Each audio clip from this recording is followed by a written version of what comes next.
Hello friends, Umiya ફૂડમાં તમારું સ્વાગત છે। તો આજે આપણે બનાવીશું ચીઝ મસાલા ઢોસા। તો તમે જોઈ શકો છો ઉપરથી સરસ ક્રિસ્પી એવા આપણા ઢોસા તૈયાર થયા છે અને આપણો સંભાર પણ સરસ બને છે। તો ચાલો શરૂ કરીએ। તો ચીઝ મસાલા ઢોસા બનાવવા મેં ખીરું તૈયાર કરી લીધું છે। તો ખીરામાં મેં 2 વાટકી ચોખા, 1 વાટકી અડદની દાળ અને અડધી વાટકી ચણાની દાળ, પા વાટકી જેટલા પૌવા અને 1 ચમચી મેથી, આટલું મેં રાતે પલાળી દીધેલું અને સવારે એને ક્રશ કરી અને આ રીતના 8 કલાક આથો લાવવા દીધેલું, એટલે આ રીતનું સરસ આપણું બેટર તૈયાર થઈ જાય છે। તો તમારે જો એનો વિડીયો જોતો હોય ખીરાનો, તો મેં અગાઉ મસાલા ઢોસા, મૈસૂર મસાલા ઢોસા બનાવેલા એમાં છે, તો તમે એ જોઈ લેજો। તો આ રીતે આપણે ખીરું તૈયાર કરી દીધું છે। હવે આપણે પહેલાં એનું સ્ટફિંગ બનાવીશું। તો સ્ટફિંગ માટે મેં એક કડાઈમાં 2 ચમચી તેલ એડ કર્યું છે। હવે એમાં આપણે ચપટી રાઈ એડ કરીશું, થોડું આપણે જીરું એડ કરીશું, રાઈ જીરુંને તતડવા દઈશું। હવે આપણે રાઈ જીરું તતડે એટલે આપણે થોડી હિંગ એડ કરીશું। હવે મેં કાંદાને આ રીતે એકદમ ઝીણો કટરમાં ક્રશ કરી લીધો છે, એ એડ કરી દઈશું। એક મોટો કાંદો લીધો છે, એને આપણે આ રીતે ક્રશ કરે છે એડ કરી દઈશું। તો કાંદાને આપણે 2 મિનિટ સાતરી લઈશું। ઝીણો ક્રશ કરે છે એટલે વાર નહીં થાય, આપણી પેસ્ટ નથી બનાવવાની, ઝીણો કટ તમે ઝીણો સુધારીને પણ લઈ શકો। કટરમાં ક્રશ કરશો તો તે ફટાફટ થઈ જાય છે।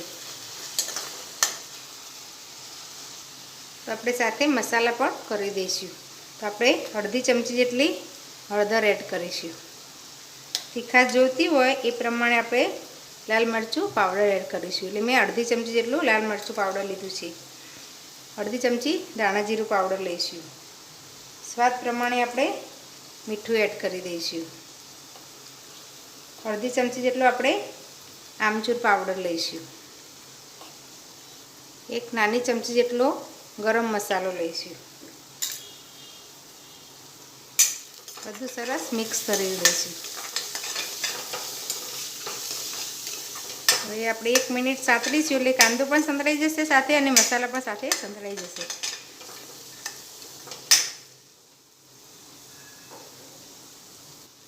તો મસાલો સરસ સંતળાઈ ગયો છે અને તેલ પણ બહાર આવી ગયું છે। હવે એમાં આપણે બાફેલા બટાકા એડ કરી દઈશું। મેં 500 ગ્રામ બટાકા બાફી અને મેશ કરી લીધા છે, આપણે એડ કરી દઈશું। આને સરસ મિક્સ કરી લઈશું। તો સરસ મિક્સ થઈ ગઈ છે। હવે આપણે થોડા દાણા એડ કરી દઈશું। ફરી પાછી એક વખત મિક્સ કરી લઈશું। તો આપણું સ્ટફિંગ તૈયાર છે। હવે આપણે સંભાર બનાવીશું। સંભાર બનાવવા મેં 1 વાટકી તુવેરની દાળ લઈ અને 10 મિનિટ પલાળી રાખેલી, પછી એમાં 1 કાંદો, 1 ટામેટું, 2 લીલા મરચાં એડ કરી અને બાફી લીધી છે, અને પછી આ રીતે મેં થોડી ક્રશ કરી લીધી છે। આ રીતે કણચી વડે જ ભાગી છે, બ્લેન્ડર નથી ફેરવ્યું। તો આપણી આ દાળ વઘાર માટે તૈયાર છે। તો આપણે આ સંભારનો વઘાર કરીશું। તો સંભાર માટે મેં તેલ ગરમ કરવા મૂકી દીધું છે। તેલ ગરમ થાય એટલે આપણે રાઈ એડ કરીશું। અડધી ચમચી જીરું એડ કરીશું। 2 લાલ સૂકા મરચાં એડ કરીશું। થોડી આપણે હિંગ એડ કરીશું। ચપટી ઓપ્શનલ છે, પણ આપણે થોડી એડ કરીશું તો સુગંધ પણ સરસ આવશે અને પચવામાં પણ આપણી દાળ હલકી રહેશે। 1 ડાળી લીમડાના પાન લીધા છે, એડ કરી દઈશું। 1 ચમચી જેટલું લસણ ક્રશ કરેલું છે, એ આપણે એડ કરી દઈશું। લસણને આપણે આ રીતે થોડું સાતળી લઈશું। હવે એમાં ઝીણો કટ કરેલો કાંદો એડ કરી દઈશું।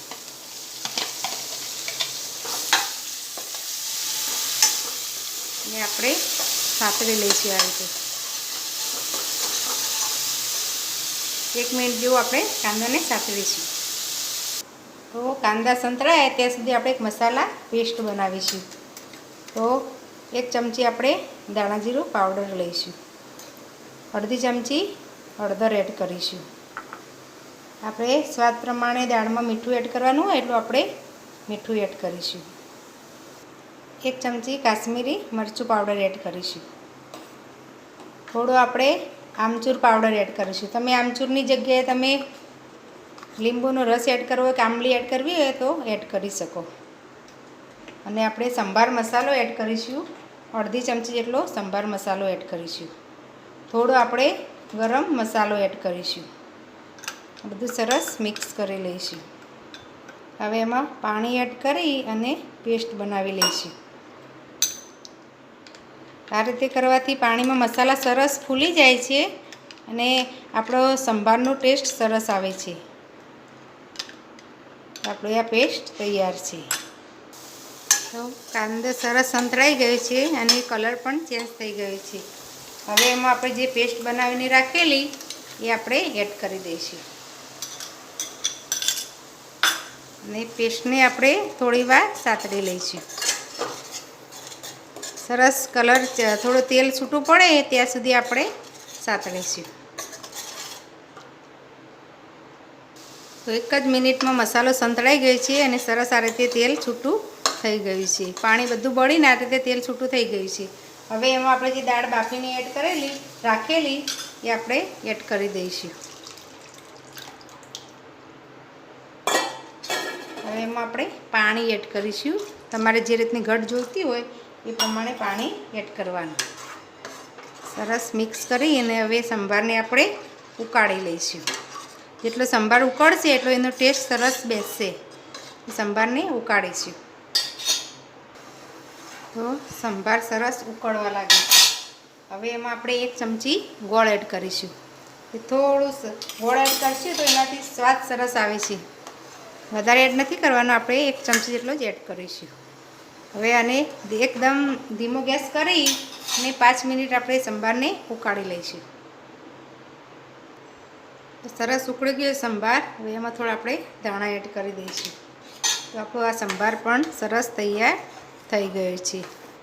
હવે આપણે સ્ટફિંગ અને સંભાર તૈયાર છે. હવે આપણે ઢોસા ઉતારીશું. તો આપણું ઢોસાનો બેટરમાં આપણે મીઠું એડ કરીશું. આપણે સ્વાદ પ્રમાણે મીઠું એડ કરીશું. તો મેં 1 ચમચી જેટલું મીઠું એડ કર્યું છે. હવે મિક્સ કરી લઈશું. જો તમારે ઘટ હોય તો તમારે આ સમયે થોડું પાણી એડ કરી દેવાનું. આ રીતનું આપણું બેટર તૈયાર કરી દેવાનું. હવે આ રીતે સરસ મિક્સ કરી લઈશું. બેટર આપણું તૈયાર છે. હવે આપણે ઢોસા ઉતારી લઈશું. તો મેં ઢોસાનો તવો લીધો છે અને એમાં 1 ચમચી તેલ એડ કરી દીધું છે. હવે એને આપણે બરાબર ગરમ કરી દઈશું. એકદમ ગરમ પહેલાં થવા દઈશું આપણે. તવો સરસ ગરમ થઈ ગયો છે. હવે આપણે ગેસ સ્લો કરી આ રીતે એક ભીનું કપડું લઈ અને આ રીતે આપણે આખા તવામાં ઘસી લઈશું. ભીનું કપડું લઈને ઘસી લેવાનું અને તવાને થોડો ઠંડુ કરી લેવાનું. અને તેલ છે આખા તવામાં આ રીતે આવી જશે. હવે આપણે ઢોસા ઉતારી લઈશું. તો આપણે બેટર એડ કરીશું. 2 નાની કણસી જેટલું આપણે બેટર લઈશું. આ રીતે આપણે ઢોસા ઉતારી લઈશું.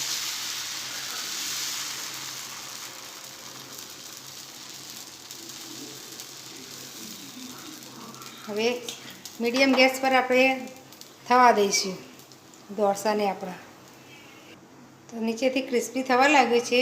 હવે આપણે થોડું આ રીતે તેલ એડ કરી દઈશું. તમે બટર હોય તો બટર પણ એડ કરી શકો. હવે એમાં આપણે સ્ટફિંગ ભરીશું.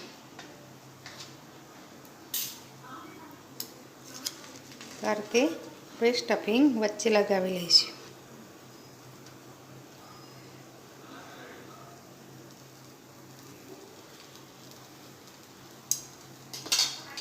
હવે ઉપરથી આપણે થોડું ચીઝ સીણી લઈશું. આપણે ચીઝ ઢોસા બનાવીએ છીએ એટલે આપણે થોડું ચીઝ સીણી લઈશું. તમે આ સમય ઉપર થોડા કાંદા એડ કરવા હોય તો કાંદા પણ એડ કરી શકો. તો તો હવે આપણે સ્ટફિંગ કરી લીધું છે, આ રીતે આપણે વાળી લઈશું. તો સરસ ક્રિસ્પી આપણો ઢોસો તૈયાર થયો છે. હવે આને આપણે એક પ્લેટમાં લઈ લઈશું. હવે આપણે બીજો ઢોસો ઉતારીએ એટલે આ રીતે આ ભીનું કપડું આ રીતે ઘસી લેવાનું. આપણે તેલ એડ કરવાની જરૂર નથી, ખાલી આ રીતે આપણે ભીનું કપડું ઘસી લેવાનું અને તવીને ઠંડી કરી દેવાની. એ જ રીતે આપણે બીજો ઢોસો પણ ઉતારી લેવાનો.